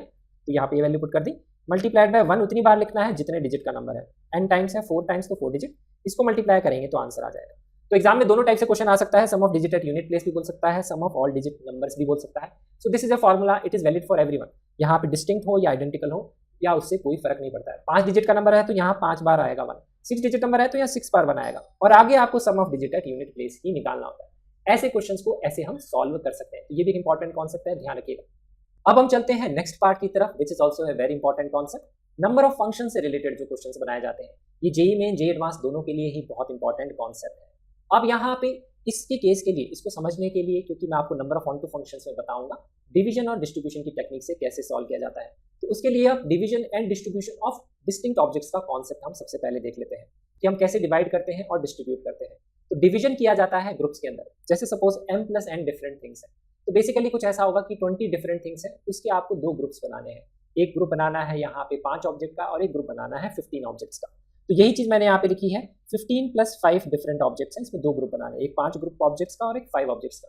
तो उसकी ग्रुपिंग कैसे बनाते हैं, ग्रुपिंग बनाने का बेसिकली मतलब क्या होता है कि वो जो 20 ऑब्जेक्ट सामने आपके रखी हुई है उसके आपको 2 बॉक्सेस बनाने, एक बॉक्स में 15 ऑब्जेक्ट डालनी है, एक बॉक्सेस में 5 ऑब्जेक्ट डालने। फिर वो 2 बॉक्स अगर आप बना लेंगे तो उसको बोलते हैं, इसको डिवीजन करना 2 ग्रुप्स के अंदर, और ग्रुप साइज यहाँ पे क्या है, फिक्स्ड है। तो ऐसे केस में डिस्ट्रीब्यूट करने का तरीका होता है, फॉर्मूला इसका हम लिखते हैं m + n factorial upon m factorial n factorial. इस तरह से इतने नंबर ऑफ वेज होते हैं ग्रुप्स में डिवाइड करने के लिए। अब ऐसा करने के लिए बाद में आपने क्या करी, 2 बॉक्स बना लिए, एक बॉक्स में m ऑब्जेक्ट्स है, एक बॉक्स में n ऑब्जेक्ट्स है। अब 2 बॉक्सेस हम इसलिए बनाते हैं क्योंकि आगे हमको 2 लोगों में उसको डिस्ट्रीब्यूट करना होता है। तो डिस्ट्रीब्यूट करने का मतलब होता है इन 2 बॉक्सेस को आप रिमेनिंग 2 जो है जिनमें डिस्ट्रीब्यूट करना है उसमें अरेंज कर लीजिए। अरेंज करने के नंबर ऑफ वेज होंगे 2 फैक्टोरियल। तो इतने तरीके से आप डिस्ट्रीब्यूट कर सकते हैं कि यहाँ पे पहले डिवाइड करेंगे ग्रुप्स में और 2 में डिस्ट्रीब्यूट करना है, तो दिस मल्टीप्लाइड बाय 2 फैक्टोरियल, इतने नंबर ऑफ वेज उसके कैलकुलेट किए जाते हैं। अब इसको आप ऐसे भी समझा जा सकता है कि जो 20 ऑब्जेक्ट्स हैं, अगर इसको अगर आपको 2 पार्ट्स में डिवाइड करना है 15 और 5 में, तो इसको हम ऐसे भी समझ सकते हैं कि 20 में से 15 ऑब्जेक्ट्स आप सेलेक्ट कर लो, 20 से 15, और जो बच गई 5 ऑब्जेक्ट्स फिर उसमें से 5 ऑब्जेक्ट सेलेक्ट कर लो। इस तरह से भी 2 ग्रुप्स बन जाते हैं, क्योंकि 20 में से जैसे ही 15 सेलेक्ट हुई 5 का डेफिनेटली सेपरेट ग्रुप बन गया। लेकिन जब भी हम फॉर्मेशन ऑफ ग्रुप्स करते हैं तो उसमें ग्रुप का साइज इसलिए इंपॉर्टेंट हो जाता है कि अगर आइडेंटिकल ग्रुप साइज होता है तो उसके केस में जो number of ways of formation of groups है वो चेंज हो जाता है। उसका केस अब हम यहाँ पे देख लेते हैं। तो सेकंड केस अगर हम यहाँ पे देखते हैं, that is m + m different things है। तो मैंने 2 ग्रुप्स बनाए हैं, पहले ग्रुप में भी m नंबर ऑफ ऑब्जेक्ट है, दूसरे ग्रुप में भी m नंबर ऑफ ऑब्जेक्ट है। तो आइडेंटिकल नंबर ऑफ ऑब्जेक्ट्स होती है, आइडेंटिकल ग्रुप साइज होता है, तो उसमें हम कैसे लगाते हैं फॉर्मूला ऐसे ही m + m factorial upon m factorial n factorial. तो इसमें लिखते हैं m + m factorial upon m factorial n factorial. इतना तो आपको लिखना ही है, जैसा भी आपको ग्रुप साइज डिफाइन करना है। अब जो आइडेंटिकल ग्रुप साइज होता है, इसमें कितने ग्रुप साइज आइडेंटिकल है, तो 2 ग्रुप साइज एक जैसे हैं, दैट इज यहाँ पे आ रहा है m फैक्टोरियल का स्क्वायर। m फैक्टोरियल का स्क्वायर आ रहा है, तो आपको क्या करना पड़ेगा, इसको 1/2 फैक्टोरियल से डिवाइड करना है। तो कहने का मतलब ये होता है जितने ग्रुप साइज आइडेंटिकल होते हैं, जैसे 2 ग्रुप साइज एक जैसे ही हैं, तो आपको 2 फैक्टोरियल से डिवाइड करना पड़ेगा। अब जैसे अगर सपोज 3 डिफरेंट ग्रुप्स बनाते हैं अगर हम यहाँ पे, और तीनों में नंबर डिफरेंट होता m + m + p, तो उसके केस में लिखते हैं m + n + p factorial upon m factorial n factorial p factorial. अब ये ग्रुप साइज आइडेंटिकल नहीं है, तो इसमें किसी का डिवीजन नहीं आएगा। उसके बाद में डिवाइड करने के बाद में डिस्ट्रीब्यूट करने के लिए इन दोनों को डिस्ट्रीब्यूट करना है तो 2 फैक्टोरियल से, 3 को डिस्ट्रीब्यूट करना है तो 3 फैक्टोरियल से, ऐसे हम डिस्ट्रीब्यूट कर सकते हैं। अब यहाँ पे ये ध्यान रखना है कि अगर 3 आइडेंटिकल ग्रुप साइज होते हैं m m और m, तो ऊपर तो m factorial m factorial m factorial 3m factorial upon m factorial m factorial m factorial. अब यहाँ पे ये जो 3 है एक जैसे हैं, तो आपको अपॉन 3 फैक्टोरियल डिवाइड करना पड़ेगा। यहाँ 2 एक जैसे हैं तो अपॉन 2 फैक्टोरियल। ऐसा भी हो सकता है कि यहाँ पे कि 5 ऑब्जेक्ट हैं, उसमें आपको 2 ग्रुप्स बनाने हैं, 5 नहीं सॉरी, अगर कुछ इस तरह से ग्रुप्स बन रहे हैं कि 3 ग्रुप साइज एक जैसे हैं, 2 ग्रुप साइज एक जैसे हैं, जैसे सपोज यहाँ पे 2 2 2 के 3 ग्रुप बनाने हैं, 3 के 2 ग्रुप बनाने हैं, 6 और ये हो गए 12। तो 12 ऑब्जेक्ट्स को आपको ऐसे ग्रुप्स में डिवाइड करना है, 2 2 2 और 3 और 3। तो उसके केस में नंबर ऑफ वेज कितने होंगे, तो तरीका क्या होता है, 12 फैक्टोरियल ऊपर, नीचे आएगा 2 फैक्टोरियल 2 फैक्टोरियल 2 फैक्टोरियल, तो 2 फैक्टोरियल का क्यूब, और ये आएगा 3 फैक्टोरियल 2 बार, तो 3 फैक्टोरियल का स्क्वायर, ये आएगा यहाँ पे। अब यहाँ पे ये तीनों ग्रुप्स एक साइज के हैं, तो 3 बार ये रिपीट हो रहा है तो अपॉन 3 फैक्टोरियल करेंगे, और ये 2 ग्रुप साइज एक जैसे हैं, 2 बार रिपीट हो रहा है तो अपॉन 2 फैक्टोरियल करेंगे। तो ये आपको डिवाइड करना पड़ेगा अगर आइडेंटिकल ग्रुप साइज होता है। तो ऐसे आप करते हैं। डिस्ट्रीब्यूट करने का वही है कि 3 बॉक्सेस हैं, 3 लोगों में डिस्ट्रीब्यूट करना है तो 3 फैक्टोरियल, 5 बॉक्सेस होते हैं तो 5 फैक्टोरियल वे से आप उसको डिस्ट्रीब्यूट कर सकते हैं। तो ये कॉन्सेप्ट पता होना चाहिए डिवीजन और डिस्ट्रीब्यूशन का, इस पे भी क्वेश्चन बनाए जाते हैं। और इसी से मैं क्या करता हूँ, नंबर ऑफ ऑन-टू फंक्शंस को डिफाइन करता हूँ। तो देखेंगे अब हम यहाँ पे नंबर ऑफ फंक्शंस की, number of functions, one functions और ऑन-टू फंक्शंस हम कैसे डिफाइन करते हैं। उस पर रेस्ट्रिक्शन लगा के भी क्वेश्चन बनाए जाते हैं, लेकिन रेस्ट्रिक्शन पे नहीं जाएंगे, आपको बेसिक कॉन्सेप्ट बताना चाहिए। रेस्ट्रिक्शन तो कैसे भी क्वेश्चन में अप्लाई करी जा सकती है। सबसे पहले देखते हैं number of functions. Number of functions define करने के लिए डोमेन में ऑब्जेक्ट्स होती हैं, कोडोमेन में ऑब्जेक्ट्स होती हैं, ए से बी में लिंक करते हैं। दोनों में नंबर ऑफ ऑब्जेक्ट सेम हो सकती है, डोमेन में ज्यादा हो सकती है, कोडोमेन में कम, या डोमेन में कम और कोडोमेन में ज्यादा हो सकती है। तो नंबर ऑफ फंक्शंस कैसे डिफाइन किए जाते हैं। अब नंबर ऑफ फंक्शंस को डिफाइन करने का कॉन्सेप्ट ये होता है कि इसमें नंबर ऑफ चॉइसेस डिफाइन करनी होती है। अब चॉइसेस हम किसके लिए डिफाइन करेंगे, डोमेन के एलिमेंट्स के लिए या कोडोमेन के लिए। तो ध्यान रखिए, हमेशा चॉइस उसके पास होती है जिसको आपको खत्म करना है। जिस भी चीज को आपको खत्म करना होता है उसी के हिसाब से चॉइसेस आप डिफाइन करते हैं। तो फंक्शंस डिफाइन करने के लिए हमें पता है डोमेन के सारे एलिमेंट्स के लिए कोई ना कोई वैल्यू कोडोमेन में डिफाइन होनी जरूरी है। तो डोमेन के सारे एलिमेंट्स को हमें खत्म करना है, क्योंकि उसके पास कोई ना कोई ऑप्शन कोडोमेन में होना चाहिए। तो यहाँ पे अगर क्योंकि रिपीटिशन अलाउड है, कोई प्रॉब्लम नहीं है, तो उसके केस में हम कैसे करते हैं डिफाइन कि आपका जो पहला ऑब्जेक्ट है डोमेन में, उसके पास कितनी चॉइसेस है। यहाँ पे इन चारों में से कोई भी एलिमेंट को सिलेक्ट कर सकते हैं, इसके पास 4 चॉइसेस है। सेकंड एलिमेंट के पास में भी 4 चॉइसेस है, क्योंकि हमें पता है ये एलिमेंट इससे लिंक होगा और ये एलिमेंट इससे लिंक होगा, तो भी वो एक फंक्शन ही होता है। तो दूसरे वाले एलिमेंट के लिए भी यहाँ पे 4 चॉइसेस ही है, थर्ड एलिमेंट के लिए भी यहाँ पे कितनी है 4 चॉइसेस ही है, और चौथे एलिमेंट के लिए भी कितनी 4 चॉइसेस है। इन चारों में से किसी भी एलिमेंट को आप इससे लिंक कर सकते हैं। तो टोटल नंबर ऑफ फंक्शंस आएंगे 4 multiplied bye 4 multiplied bye 4 multiplied bye 4। इस तरह से 4 आंसर आ जाएगा। नेक्स्ट यहाँ पे सेकंड केस देखते हैं, इसमें ज्यादा एलिमेंट है, तो अब इस एलिमेंट के लिए देखेंगे 4 चॉइस, इसके लिए भी 4 चॉइस। तो इसके लिए चॉइसेस ध्यान रखें, अदर वे राउंड नहीं है कि इसके पास 5 चॉइस है, इसके पास 5 चॉइस है, अदर वे राउंड नहीं करना है। जिसको खत्म करना है उसी के पास चॉइस होती है। तो इसमें नंबर ऑफ फंक्शंस आएंगे 4 थर्ड वाले में देखेंगे इसके पास 5 चॉइस है, सेकंड वाले एलिमेंट के पास में भी 5 चॉइस है, कोडोमेन का कोई भी एलिमेंट लिंक कर सकते हैं। थर्ड के पास में भी 5 चॉइस है, फोर्थ के पास में भी 5 चॉइस है। तो यहाँ पे आएगा मल्टीप्लिकेशन 5 की पावर 4। इतने नंबर ऑफ फंक्शंस होंगे।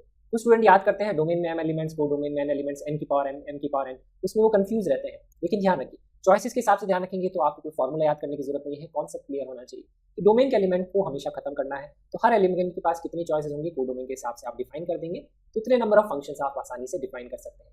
अब तीनों ही केसेस में हम डिफाइन करते हैं नंबर ऑफ वन फंक्शंस कैसे कर सकते हैं। वन फंक्शन में ये कंडीशन होती है कि को डोमेन के लिए चॉइस तो होती है इसके पास में कितनी चॉइस होगी, 4 चॉइस होगी, डोमेन के एलिमेंट के पास 4 चॉइस होगी।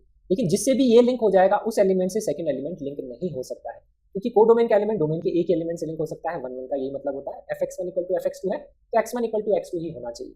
इसलिए इसके पास तो 4 चॉइस होती हैं, सेकंड एलिमेंट के पास 3 चॉइस होंगी, थर्ड एलिमेंट के पास 2 चॉइस होंगी, फोर्थ एलिमेंट के पास 1 चॉइस।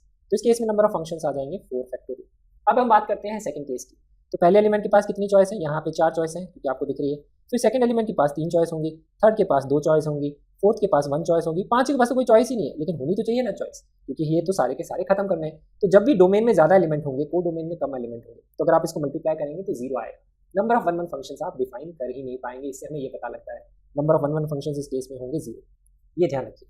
लेकिन अगर ऐसा है कि डोमेन में कम है, को डोमेन में ज्यादा है, तो आप डिफाइन कर सकते हैं पहले एलिमेंट के पास 5 चॉइस, दूसरे एलिमेंट के पास 4 चॉइस, तीसरे एलिमेंट के पास 3 चॉइस, चौथे एलिमेंट के पास 2 चॉइस। 5 4 3 2 का मल्टीप्लिकेशन जो होगा that will be the number of 1 1 functions. तो इस तरह से नंबर ऑफ 1 1 फंक्शंस डिफाइन किए जाते हैं। नेक्स्ट होता है number of onto functions. उसको हम कैसे करते हैं डिफाइन? तो इन तीनों केस में ऑन टू फंक्शंस कैसे करेंगे डिफाइन, उसको हम यहाँ पे समझते हैं। Number of onto functions का मतलब होता है, ऑन टू फंक्शंस का मतलब होता है को डोमेन इक्वल टू रेंज। इसका मतलब क्या है? अभी तो हमने बोला कि डोमेन के सारे एलिमेंट खत्म होने चाहिए, अब हम ये भी बोलेंगे कि को डोमेन के सारे एलिमेंट भी खत्म होने चाहिए। मतलब को डोमेन का जितने भी एलिमेंट्स हैं उससे डोमेन का कम से कम एक एलिमेंट लिंक होना जरूरी है, तभी को डोमेन इक्वल टू रेंज यहाँ पे आएगा। तो अगर इसके पास 4 एलिमेंट्स हैं, इसके पास में भी यहाँ पे 4 एलिमेंट्स हैं, तो अगर ऐसा होगा कि इसके पास कम से कम एक एलिमेंट यहाँ का होना चाहिए, तो हम ये बोल सकते हैं इसके केस में total number of onto functions कितने होंगे कि इस एलिमेंट को तो अगर हमने इससे लिंक कर दिया, इसको भी एक से लिंक करना पड़ेगा, इसको भी एक से लिंक करना पड़ेगा, इसको भी एक से लिंक। लेकिन हमें पता है हम इस तरह से लिंकिंग नहीं कर सकते क्योंकि फिर ये फंक्शन ही नहीं रहेगा। तो अगर ये इस तरह से लिंक हो गया है तो दूसरा वाला एलिमेंट भी इसी तरह से लिंक होगा, तीसरा वाला एलिमेंट तीसरे से होगा, चौथा वाला चौथे से होगा। तो बेसिकली जरूरी नहीं कि ये इससे लिंक हो, ये हो सकता है इससे लिंक हो, इससे क्रॉस से लिंक हो, लेकिन हम ये बोल सकते हैं कि 4 ऑब्जेक्ट्स को 4 बॉक्सेस में डिस्ट्रीब्यूट करना है, हर बॉक्स को एक एलिमेंट मिलना चाहिए। तो उसके लिए 4 फैक्टोरियल आएगा, 4 multiplied by 3 multiplied by 2 multiplied by 1। इतने number of onto functions होंगे। नेक्स्ट हम बात करते हैं यहाँ पे कि को डोमेन के सारे एलिमेंट्स को भी ये मिलना चाहिए, ये तो खत्म होने ही चाहिए। तो इसको आप ऐसे समझ सकते हैं कि ये जो एलिमेंट्स है इसको आप डिस्ट्रीब्यूट कर रहे हैं या डिवाइड कर रहे हैं 5 पार्ट्स में। अब आप नोटिस करिए 4 ऑब्जेक्ट्स को आप 5 पार्ट्स में कैसे डिवाइड करेंगे, पॉसिबल नहीं। तो ऐसे केस में जिसमें नंबर ऑफ एलिमेंट्स डोमेन में कम होंगे, को डोमेन में ज्यादा होंगे, number of onto functions वहां पे हमेशा 0 ही आएंगे। ध्यान रखिए 1 1 के केस में उल्टा था, यहाँ ज्यादा है यहाँ कम है, 1 1 फंक्शन 0। इसके केस में उल्टा है, यहाँ कम है यहाँ ज्यादा है। तो number of onto functions को हम ऐसे ध्यान रखते हैं, डोमेन के एलिमेंट्स को आपको डिस्ट्रीब्यूट करना है को डोमेन में, तो मतलब इसको डिस्ट्रीब्यूट करना है कितने पार्ट्स में, जितने यहाँ बॉक्सेस हैं 5 पार्ट्स में डिस्ट्रीब्यूट करना है, 5 ग्रुप आपको बनाने हैं। ये आइडिया होता है number of onto functions का। तो यहाँ पे क्लियर हो गया, यहाँ क्लियर हो गया। अब हम यहाँ पे इसके केस में समझते हैं कि यहाँ पे क्या होगा कि अगर ए में 5 और बी में 4 है तो इसके केस में number of onto functions कितने होंगे। तो इसको आप कैसे ध्यान रखेंगे, इन सारों को तो डिस्ट्रीब्यूट करना ही है क्योंकि ये तो किसी ना किसी से कनेक्टेड होंगे, और ऐसे डिस्ट्रीब्यूट करना है 4 बॉक्सेस में, ऐसे 4 बॉक्सेस में डिस्ट्रीब्यूट करना है कि हर बॉक्स को कम से कम एक एलिमेंट मिलना चाहिए। तो कम से कम एक एलिमेंट मिलना चाहिए, तो इसका मतलब हमारे हो गए यहाँ पे 4 बॉक्सेस, सबको एक एलिमेंट मिलना चाहिए। तो एक एलिमेंट मिलने का मतलब है सबको एक एक एलिमेंट दे दो, तो हम बोलेंगे 1 1 1 1। इस तरह से आप एक एक एलिमेंट 4 लोगों को दे दो। फिर बच गया जो 5वां एलिमेंट है, 5वां एलिमेंट किसी भी एक को दे दो, तो ग्रुप्स बन जाएंगे 1 1 1 और 2। इसी तरह से आप 4 ग्रुप्स बना सकते हैं 5 एलिमेंट्स के कि हर बॉक्स को एक एक एलिमेंट वहां पे मिल जाए। तो ये हो गया यहाँ पे ग्रुप फॉर्मेशन। तो इसीलिए हम उसका फॉर्मूला यूज करेंगे 5 फैक्टोरियल अपॉन 1 का क्यूब और 2 फैक्टोरियल यहाँ आएगा। अब ये 3 ग्रुप साइज सेम है तो अपॉन 3 फैक्टोरियल भी आएगा। फिर ये हो गए हैं formation of groups, this is division. अब डिस्ट्रीब्यूट करना पड़ेगा कि ये जो हमारे 4 बॉक्सेस बन गए इनको 4 लोगों में डिस्ट्रीब्यूट करना है, तो मल्टीप्लाइड बाय 4 फैक्टोरियल भी करना पड़ेगा। अब इसके केस में क्या हुआ, यहाँ 5 ऑब्जेक्ट थी, यहाँ 4 बॉक्सेस थे, तो डिस्ट्रीब्यूट करने में हमारा एक ही केस बना। लेकिन जरूरी नहीं है, एक से ज्यादा केसेस भी बन सकते हैं। जैसे अगर हम एक एग्जांपल लेते हैं यहाँ पे कि इसमें यहाँ पे 7 ऑब्जेक्ट्स हैं और यहाँ पे 5 ही बॉक्सेस हैं, अगर आपको डिस्ट्रीब्यूट करना है तो आप इसमें क्या बोलेंगे, 5 बॉक्सेस हैं, 7 ऑब्जेक्ट्स को डिस्ट्रीब्यूट करना है, हर बॉक्स को एक यहाँ पे एलिमेंट मिलना चाहिए, तो हर किसी को आप एक एक एलिमेंट को दे देंगे। उसके बाद में जो बचे हुए 2 एलिमेंट्स हैं उसको आप डिस्ट्रीब्यूट कर सकते हैं। आप ये बोल सकते हैं कि बचे हुए 2 एलिमेंट एक ही यहाँ पे ग्रुप में आ जाए, उधर मिल जाए, या जो बचे हुए 2 एलिमेंट है वो एक ग्रुप में एक आ जाए और एक में एक आ जाए। ऐसे ही 2 केस हो सकते हैं। तो इसके केस में हम ग्रुपिंग्स 2 तरह से कर सकते हैं, 1 1 1 1 3, या तो ये हो सकता है, या फिर हो सकता है 1 1 1 और 2, ऐसे हो सकता है। 2 तरह से ग्रुप्स कर सकते हैं, तो 2 तरह से ग्रुप फॉर्मेशन कर सकते हैं। फिर जो 2 ग्रुप्स बन जाएंगे उसको हम डिस्ट्रीब्यूट कर देंगे। इसके नंबर ऑफ वेज कितने होंगे, 5 फैक्टोरियल, नीचे आएगा यहाँ पे 1 फैक्टोरियल की पावर 4 और 3 फैक्टोरियल की पावर 1।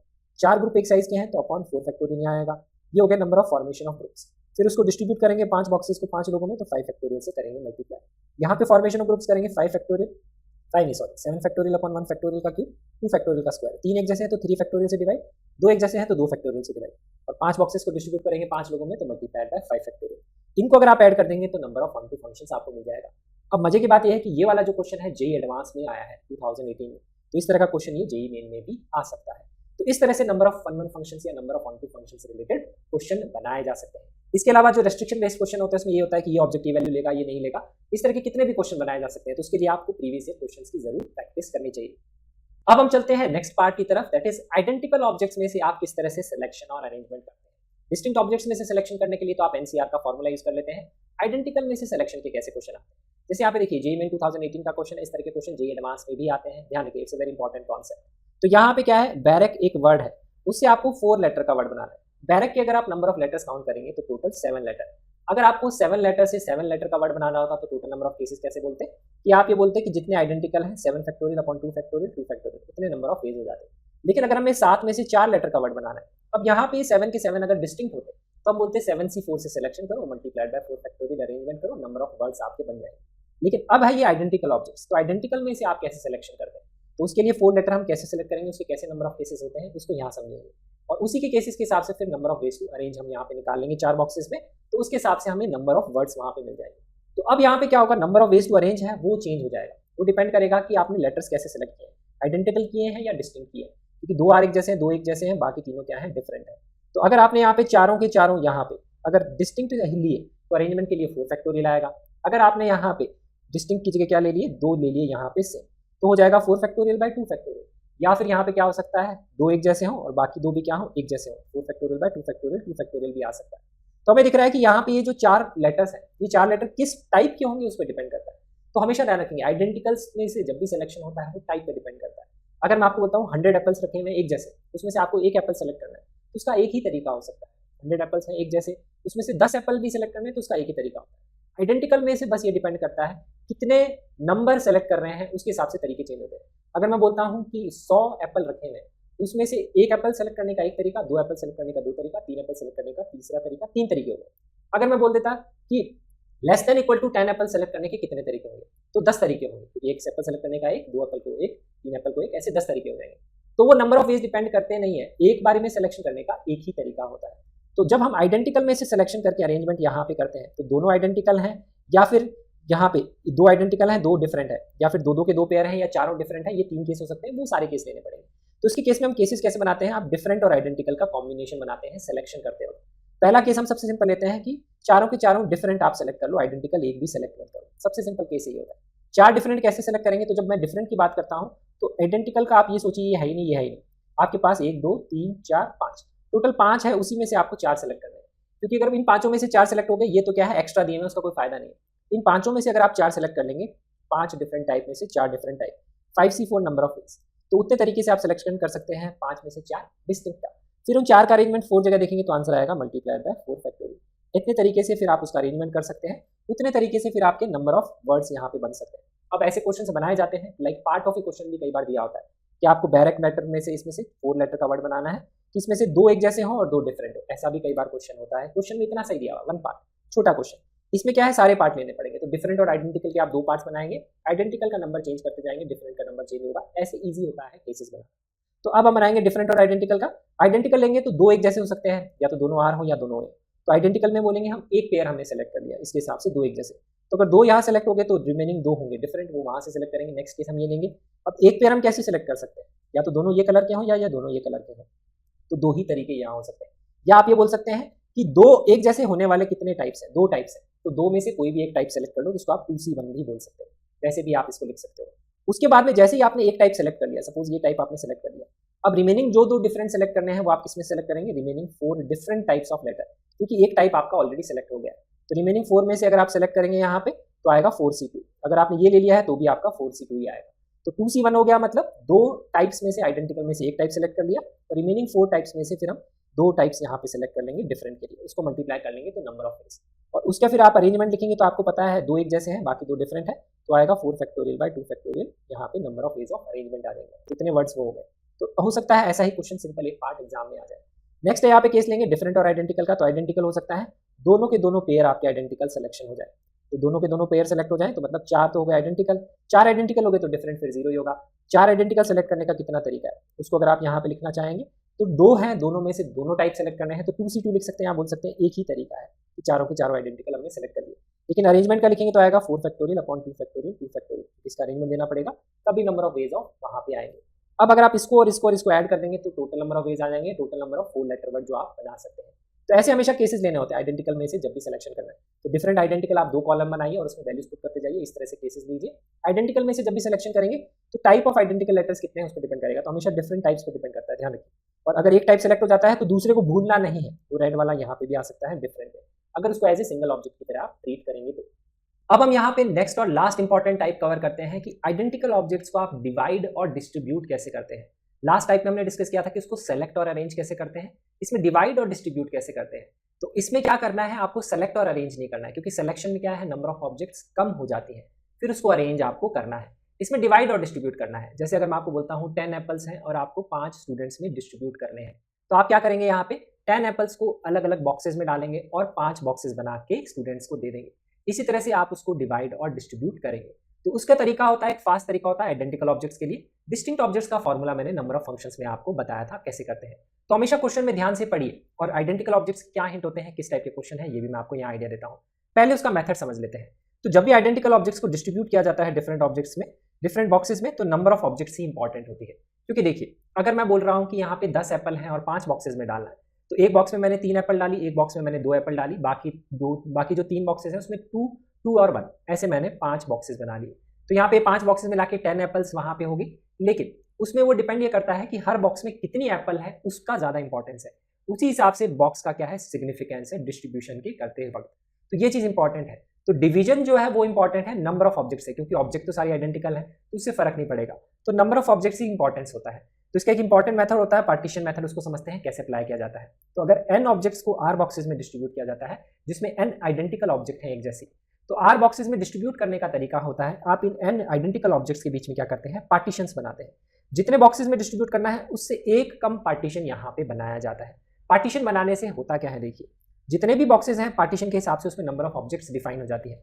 जो पहला पार्टीशन है उससे पहले जितनी ऑब्जेक्ट्स हैं वो फर्स्ट बॉक्स में जाएंगे, पहले और सेकंड पार्टीशन के बीच में जितनी ऑब्जेक्ट्स हैं वो सेकंड बॉक्स में जाएंगी, फिर ये थर्ड बॉक्स में जाएगी एंड सो ऑन। तो आप नोटिस करिए, मैंने r-1 पार्टीशन इसलिए बनाया क्योंकि ये 1, 2 और ये r-1 पार्टीशन के हिसाब से r-1 बॉक्सेस का, तो ये हो जाएगा, और इससे पहले जितनी भी ऑब्जेक्ट्स हैं वो फर्स्ट वाले बॉक्स में चली जाएगी, इसीलिए नंबर ऑफ पार्टीशन हमने r-1 किए। इजी तरीका समझने का ये कि सपोज मानिए कि 5 ऑब्जेक्ट्स हैं ए और इसको अगर आपको 2 बॉक्सेस में डिस्ट्रीब्यूट करना है, तो अगर आपको 5 ऑब्जेक्ट्स को 2 बॉक्सेस में डिस्ट्रीब्यूट करना है तो आप क्या करेंगे, एक पार्टीशन बनाएंगे, एक ही बनाएंगे, क्योंकि एक बनाते ही 2 बॉक्सेस अपने आप बन गए, सीधे डिस्ट्रीब्यूट हो गए। अगर आपको इन 5 ऑब्जेक्ट्स को 3 बॉक्सेस में डिस्ट्रीब्यूट करना तो आप बनाते 2 पार्टीशन, क्योंकि 2 बनाते ही 3 बॉक्सेस का डिस्ट्रीब्यूशन हो गया। तो इसीलिए जितने बॉक्सेस में डिस्ट्रीब्यूट करना है उसका कम एक 1 लेस पार्टीशन आपको क्रिएट करना होता है। अब आप डिस्ट्रीब्यूट कैसे करते हैं इसको, तो ये तो मैंने यहाँ पे कर दिया डिवाइड। अब इसको डिस्ट्रीब्यूट करने का तरीका क्या है, इसके नंबर ऑफ वेज ऑफ आप अरेंजमेंट यहाँ पे निकालेंगे। इसको अरेंजमेंट निकालेंगे कि कितने तरीके हो सकते हैं, क्योंकि जरूरी नहीं कि पहले बॉक्स में 1 आए, दूसरे में 2 आए, तीसरे में 2 आए। तो अब हम बोलेंगे कि जितने पार्टीशन आपने क्रिएट किए हैं उन पार्टीशन को आप मूव कर सकते हैं। इस पार्टीशन को मैं यहाँ लगा सकता हूँ, तो पहले बॉक्स में एक भी ऑब्जेक्ट नहीं आएगा, दूसरे में 3, तीसरे में 2, ऐसे आएंगे। तो इन पार्टीशंस का जितने भी तरह से आप मूवमेंट कर सकते हैं इन आइडेंटिकल ऑब्जेक्ट्स के बीच में, उतने नंबर ऑफ वे से आप क्या कर सकते हैं, 3 पार्ट्स में उसको डिवाइड कर सकते हैं। तो यहाँ पे हम बोलेंगे अरेंजमेंट्स किसका, 5 + 2 7 ऑब्जेक्ट्स का, जिसमें से 5 एक जैसी हैं और 2 एक जैसी हैं। तो उसका तरीका होता है दैट इज, यहाँ पे अगर बोलेंगे n + r-1, तो हम बोलेंगे इसका हमें करना है अरेंजमेंट। तो n + r-1 factorial upon n factorial और r-1 फैक्टोरियल, जिसको n + r-1 cr-1 भी लिखा जाता है। तो इतने तरीके होते हैं n आइडेंटिकल ऑब्जेक्ट्स को r बॉक्सेस में डिस्ट्रीब्यूट करने के, उसको यहाँ पे डिवाइड करने के। इसी तरह से आप उसका फिर डिस्ट्रीब्यूशन कर देंगे, उसको असाइन कर देंगे, तो वो डिस्ट्रीब्यूशन भी वहाँ पे हो गया। तो this is the number of veg. तो उसको समझना बहुत ईजी होता है। जितनी ऑब्जेक्ट्स होती हैं उसमें जितने बॉक्सेस में डिस्ट्रीब्यूट करना है उसका एक लेस पार्टीशन बताइए और उसका अरेंजमेंट निकाल लीजिए, इतने नंबर ऑफ वेज होते हैं। अब इसमें क्या होता है, इसमें वो सारे केस इंक्लूडेड हैं कि एक बॉक्स में कोई भी ऑब्जेक्ट नहीं है। जैसे अगर ये 5 ऑब्जेक्ट्स को 2 बॉक्सेस में डिस्ट्रीब्यूट कर रहा हूँ तो इसके आगे कुछ नहीं है, तो इसमें क्या है, उस बॉक्स में एक भी ऑब्जेक्ट नहीं गई, वो केस भी इंक्लूडेड है। और इसमें दूसरे बॉक्स में 3 ऑब्जेक्ट गई, तीसरे बॉक्स में 2 ऑब्जेक्ट गई। अरेंजमेंट अगर मैं इसको यहाँ से उठा के यहाँ कर दूंगा तो पहले बॉक्स में 2, दूसरे में 1, तीसरे में 2, इस तरह से उसका वहाँ अरेंजमेंट आ गया। तो उस तरह से वो एक अलग तरीका हो गया डिवाइड और डिस्ट्रीब्यूट करने का आइडेंटिकल ऑब्जेक्ट्स का। तो इतने नंबर ऑफ वेज हो जाएंगे। तो ये है। अब इस तरह के क्वेश्चंस कैसे बनाए जाते हैं, जैसे सपोज हमें लिखा हुआ है कि 10 मार्क्स है और आपको उसको डिस्ट्रीब्यूट करना है यहाँ पे 3 क्वेश्चंस में, तो कैसे आप डिस्ट्रीब्यूट कर सकते हैं। तो हम ये बोल सकते हैं पहला क्वेश्चन 1 नंबर का, दूसरा 5 नंबर का और तीसरा 4 नंबर का, 1 5 4 दैट इज इक्वल टू 10। तो आप ऐसे डिस्ट्रीब्यूट कर सकते हैं, या फर्स्ट क्वेश्चन को 5 नंबर का कर दो, या फर्स्ट क्वेश्चन 2 मार्क्स का कर दो, सेकंड क्वेश्चन 3 मार्क्स का, थर्ड क्वेश्चन यहाँ पे 5 मार्क्स का, ऐसे डिस्ट्रीब्यूट कर सकते हैं। तो मार्क्स को डिस्ट्रीब्यूट कर रहे हो और हर मार्क क्या है, आइडेंटिकल है, marks these are identical objects. तो उसका तरीका ये होगा कि अगर आपको 3 क्वेश्चंस में डिस्ट्रीब्यूट करना है तो x और y और z ये 3 क्वेश्चन हो गया, क्वेश्चन बोल देते हैं, क्वेश्चन 1, क्वेश्चन 2 और क्वेश्चन 3, उसमें आपको 10 मार्क्स डिस्ट्रीब्यूट करने हैं। तो आप ये बोलेंगे कि ये 10 मार्क्स क्या है, आइडेंटिकल ऑब्जेक्ट्स है, 2 बॉक्सेस में डिस्ट्रीब्यूट करनी है, तो 10 + 2 हो जाएंगी, फैक्टोरियल अपॉन 10 फैक्टोरियल 2 फैक्टोरियल, इतने नंबर ऑफ वेज होंगे, क्योंकि 2 पार्टीशन बनाएंगे इन 10 के बीच में। जैसे ही आप पार्टीशन बनाएंगे उतने मार्क्स उसके अलग, उतने मार्क्स उसके अलग, उतने मार्क्स उसके अलग, क्योंकि 10 मार्क्स आइडेंटिकल काउंट करेंगे तो उसको मैं ऐसे बोल सकता हूँ 3 4 5 6 7, ये हो गया यहाँ पे 7 8 9 10, तो ये हो गए identical objects because they all represent 1 mark value. फिर जहाँ पे भी आप पार्टीशन लगाएंगे उसके हिसाब से, यहाँ पार्टीशन लगाया और यहाँ लगाया, तो पहले क्वेश्चन को मिल गए 4 नंबर, दूसरे क्वेश्चन को 5, तीसरे को 1, ऐसे आपने उसके वहाँ पे असाइनिंग कर दी। तो this is a kind of question, या क्वेश्चन में लिखा हुआ है 5 आइडेंटिकल एप्पल हैं, 3 वो हैं, 3 ये है, ऐसे अगर आपको डिस्ट्रीब्यूट करना है तो वैसे भी डिस्ट्रीब्यूशन किया जा सकता है। तो ये तरीका है। अब इस पे क्वेश्चन देखते हैं कैसे आता है। कई बार तो क्वेश्चन में ऐसा लिखा होता है, कई बार क्वेश्चन में इक्वेशन ही लिखी हुई होती है।